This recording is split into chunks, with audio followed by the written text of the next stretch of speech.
পাঠাইলেন। এজন্য ওয়ামা খালাকুতুল জিন্না ওয়াল ইনসা ইল্লা লিয়াবুদুন। আল্লাহ বলতেছেন মানুষ এবং জিনকে আমি সৃষ্টি করেছি একমাত্র তার ইবাদতের জন্য। কার ইবাদত করব? কার? আপনাদেরকে শীতে ধরছে? এই যে আল্লাহ পাক রব্বুল আলামিন আমাদেরকে বানাইলেন তার ইবাদত করার জন্য, কিন্তু সমস্ত কায়নাত সৃষ্টি করে আল্লাহ পাক রব্বুল আলামিন বানাইছেন আমাদের খেদমতের জন্য। আজ পর্যন্ত কালো গাভী সাদা দুধ দেয়। সূর্য পশ্চিম থেকে উঠে পূর্ব দিক থেকে উঠে পশ্চিম দিকে ডুবে, রাত্র দিন সবকিছু হয়, কিন্তু আমাদের নিকট থেকে যে আল্লাহ পাক রব্বুল আলামিনের পাওনাটা ছিল সেটা আমরা আদায় করি না। সমস্ত নিয়ামত ভোগ করে কিন্তু আল্লাহর পাওনাটা আমরা মিটাইয়া দেই না। এখন বাংলাদেশের প্রেক্ষাপটে আপনারা বুঝবেন ভালো, আমি বলি আপনাদেরকে যে এই যে ইলেকশন আসতেছে, দেখবেন অনেকে আপনার দ্বারে আসবে, দুয়ারে আসবে যে আমি এই খাড়াপাড়ার এই বিয়ানীবাজার অঞ্চলের এই কালভার্ট করে দিয়েছি, এই সেতু করে দিয়েছি, ওইটা করে দিয়েছি, অতএব আগামী নির্বাচনে আমাকে কিন্তু ভোট দিতে হবে, বলে কি বলে না? কিন্তু যে আল্লাহ পাক রব্বুল আলামিন আপনাকে মায়ের গর্ভ থেকে আপনার যখন কোনো অস্তিত্বই ছিল না তখন থেকে খাবার খাওয়াইতেছেন, এখন যখন আপনার কেউ থাকবে না তখন আল্লাহ পাক রব্বুল আলামিন আপনার সাথে থাকবেন। তো আল্লাহ পাক রব্বুল আলামিনের কি পাওনা হয় না তার ইবাদত বন্দেগী করা? আমরা কি করি? আপনার যদি কোনো করে ভাড়াটিয়া থাকেন এবং মালিককে যদি ভাড়া না দেন, কতদিন মালিক রাখবে? 1, 2 মাস, 3 মাস, তারপর কিন্তু আপনাকে বাইর করে দিয়ে দেবে। কিন্তু আমরা যে অহরহ আল্লাহ পাক রব্বুল আলামিনের নিয়ামত, এই যে শ্বাস প্রশ্বাস আমাদের মুখ দিয়ে আসতেছে, যদি এই শ্বাসটা বাহির হয়ে যায়, আল্লাহ পাক রব্বুল আলামিন ফেরত না দেন, পৃথিবীতে এমন কোন শক্তি নাই যে আপনার এই শ্বাস প্রশ্বাসটাকে ফেরত দিতে পারবে? যদি পারতো তাহলে কিন্তু কোনো ডাক্তার মারা যেত না। কিন্তু আমাদের ঈমান, আমি বেশিক্ষণ আপনাদের সামনে আলোচনা করব না, অনেক আলোচনা আপনারা বুজুর্গ থেকে শুনেছেন। আমি জানি বাস্তব ভিত্তিক কিছু কথা বলার চেষ্টা করব যেগুলোতে আমাদের ঈমান তাজা হয়। যে আল্লাহ পাক রব্বুল আলামিন আমাদেরকে যে নিয়ামতগুলো দান করছেন, তার মধ্যে সর্বোত্তম সবচেয়ে ভালো 2টা নিয়ামত। একটা হচ্ছে ঈমান, মুসলমানের ঘরে আল্লাহ পাক রব্বুল আলামিন আমাদেরকে জন্ম দিয়েছেন। এবং দ্বিতীয় যে জিনিস হচ্ছে সেটা হচ্ছে আমাদের সুস্থতা। আলহামদুলিল্লাহ, সুস্থ যারা আছে আমরা বলি আলহামদুলিল্লাহ। সবাই বলে না আলহামদুলিল্লাহ। আল্লাহ চাইলে কালকে ক্যান্সার ধরা পড়তে পারে না? তো এই যদি শরীর না ভালো থাকে তাহলে দুনিয়ার কাজও করা যায় না, আল্লাহর কাজও করা যায় না। আর ঈমান যদি না থাকে তাহলে যত ভালো কাজ করুন আপনি কিন্তু জান্নাতে যেতে পারবেন না। আল্লাহ পাক রব্বুল আলামিন বলতেছেন, ইন্নাল্লাযীনা কাযযাবু বিআয়াতিনা ওয়াস্তাকবারু আনহা লা তুফাত্তাহু লাহুম আবওয়াবুস সামা ওয়া লা ইয়াদখুলুনাল জান্নাহ হাত্তা ইয়ালিজাল জামালু ফি সাম্মিল খিয়াত। যারা ঈমানদার নয় তাদের উপমা এমন, উদাহরণ এমন, যেমন সুই আছে না, সুই আমরা যে সেলাই করি, সুইর যে না ছিদ্রটা আছে, ছিদ্রের ভিতর দিয়ে যেভাবে উঠ যাওয়া সম্ভব নয়, হাত্তা ইয়ালিজাল জামালু ফি সাম্মিল খিয়াত, ঠিক এইভাবে যারা ঈমানদার না তাদের পক্ষে যত ভালো কাজ করুক তারা জান্নাতে যাওয়া তাদের পক্ষে সম্ভব না। তাহলে এই যে দৌলতে ঈমানটা পাইলাম, এটা আল্লাহর বড় নিয়ামত না আমাদের জন্য? কিন্তু ফ্রিতে পাইছি বিধায় আমাদের এটার কদর নাই। কিন্তু এই ঈমানকে, এই ইসলামকে, আমি যেহেতু কোরআন নিয়ে কাজ করি আলহামদুলিল্লাহ, এবং এই সংক্রান্ত আয়াতও আমি পড়েছি যে ইন্না নাহনু নাযালনা যিকরা ওয়া ইন্না লাহু লাহাফিযুন। নিশ্চয়ই কোরআনুল কারীম আল্লাহ পাক রব্বুল আলামিন নাযিল করেছেন এবং এই কোরআনুল কারীমের রক্ষণাবেক্ষণের দায়িত্ব স্বয়ং আল্লাহ পাক রব্বুল আলামিনের। তো এই যে আমরা কোরআনের শিক্ষা, এই যে ঈমান, এটা আমরা ফ্রিতে পেয়ে গেছি, এর জন্য আমাদের কাছে এটা মূল্য নাই। কিন্তু এই কোরআনুল কারীমের জন্য সাহাবায়ে কেরাম রিদওয়ানুল্লাহি তাআলা আলাইহিম আজমাইন কত কষ্ট করে গেছেন। একজন সাহাবী, ওনার নাম ছিল আব্দুল্লাহ জুলবাদাজাইন, যে উনি জুলবাদাজাইন মানে 2 টুকরা কাপড়, উনি মসজিদে নববীতে বসে জোরে জোরে তিলাওয়াত করতেন। ওনার মানুষের গলা আছে না, সুর বড়, উনার তিলাওয়াতের কারণে অন্য সাহাবীদের নামাজের মধ্যে বিঘ্ন করত। তখন অনেক সময় ওনাদেরকে বললেন, আপনি এত জোরে তিলাওয়াত করবেন না, আমাদের নামাজের মধ্যে ডিস্টার্ব হয়। কিন্তু ওনার যেহেতু অভ্যাস, গলা একটু বড়, উনি তিলাওয়াত করে।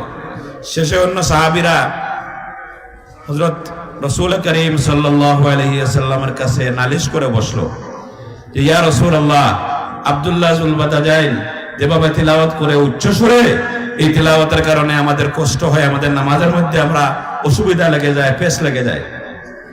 তখন রাসূল করিম সাল্লাল্লাহু আলাইহি ওয়াসাল্লাম বললেন, আব্দুল্লাহ, আমার আব্দুল্লাহ যদি আরো জোরেও তিলাওয়াত করে, তোমাদের আরো যদি কষ্ট হয়, আরো যদি বিরক্ত হয়, তারপরও তাকে কিছু বলবা না। কারণ সে এই ইসলামকে, এই দ্বীনকে, ঈমানকে, এই কোরআনকে শিখতে যাইয়া যে কুরবানি করেছে, যে পরীক্ষার সম্মুখীন হয়েছে, তোমরা তা করো নাই। তখন জনাব রাসূল করিম সাল্লাল্লাহু আলাইহি ওয়াসাল্লাম হযরত আব্দুল্লাহ যুল বাদাজাইনের ওয়াকিয়া বর্ণনা আপনারা বললেন। আমি এটা এই জন্য বলতেছি যে এরা ঈমানের জন্য কত কষ্ট করছে, আর আমরা ফ্রিতে পাইছি বিদায় তার কদর নাই। হযরত আব্দুল্লাহ যুল বাদাজাইন উনি বড় জমিদারের ছেলে ছিলেন। ওনার বাবা অনেক টাকা পয়সা ওয়ালা লোক ছিল, কিন্তু শুধু রাসূল করিম সাল্লাল্লাহু আলাইহি ওয়াসাল্লামের উপরে ঈমান আনার কারণে ওনার সর্বস্ব উনি খুইয়া ফেলেছিলেন।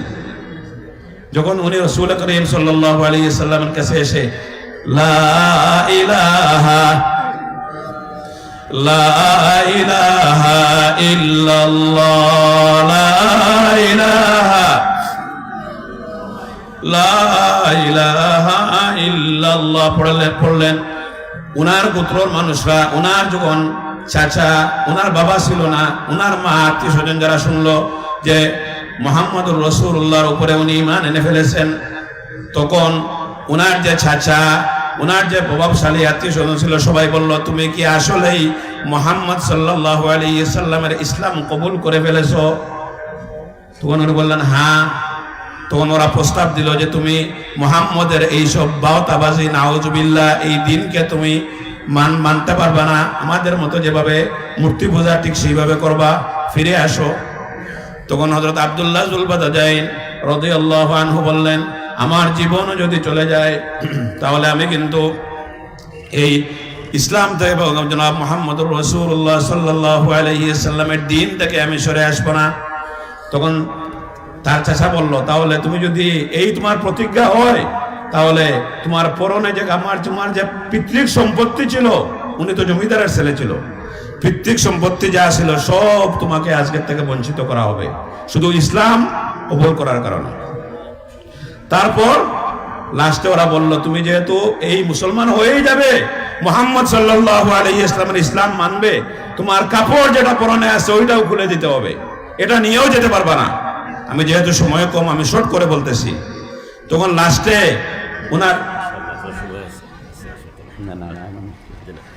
লাস্টে উনার পরনে যে কাপড়টা ছিল সেটাও খুলে দেওয়ার জন্য লাস্ট টুকরাটা পর্যন্ত তারা বলছে এটা খুলে দিয়ে যান।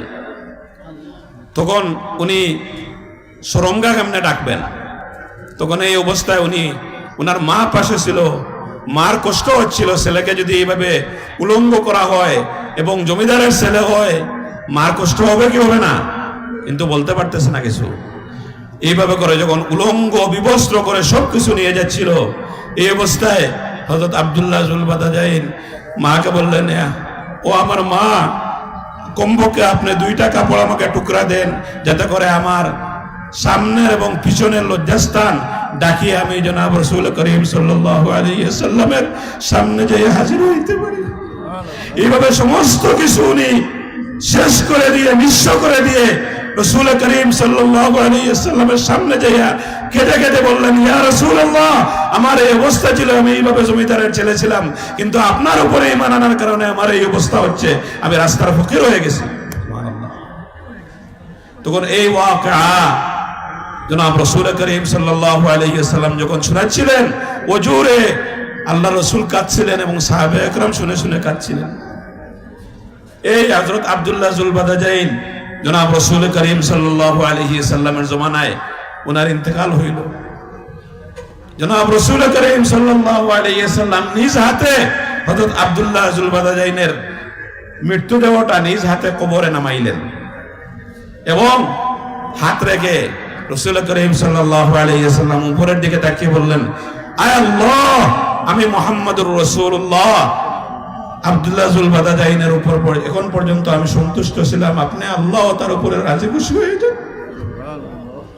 তখন বাকি যে সাহাবা একরাম ছিল তারা আক্ষেপ করে বলল, আফসোস করলো, আহারে কত বড় সৌভাগ্য, আজকে আব্দুল্লাহ জুলবাদাজাইনের জায়গায় যদি আমরা হইতে পারতাম যে রাসূলের নামে বিসমিল্লাহি ওয়া আলা মিল্লাতি রাসূলিল্লাহ, আল্লাহর নামে রাসূলের গাড়িতে তুলে দিচ্ছি বলা হয়, এই স্বয়ং রাসূল করিম সাল্লাল্লাহু আলাইহি ওয়াসাল্লাম সাক্ষী দিচ্ছেন, হে আল্লাহ, আমি মুহাম্মদুর রাসূলুল্লাহ তার উপরে খুশি, আপনিও খুশি হয়ে যান।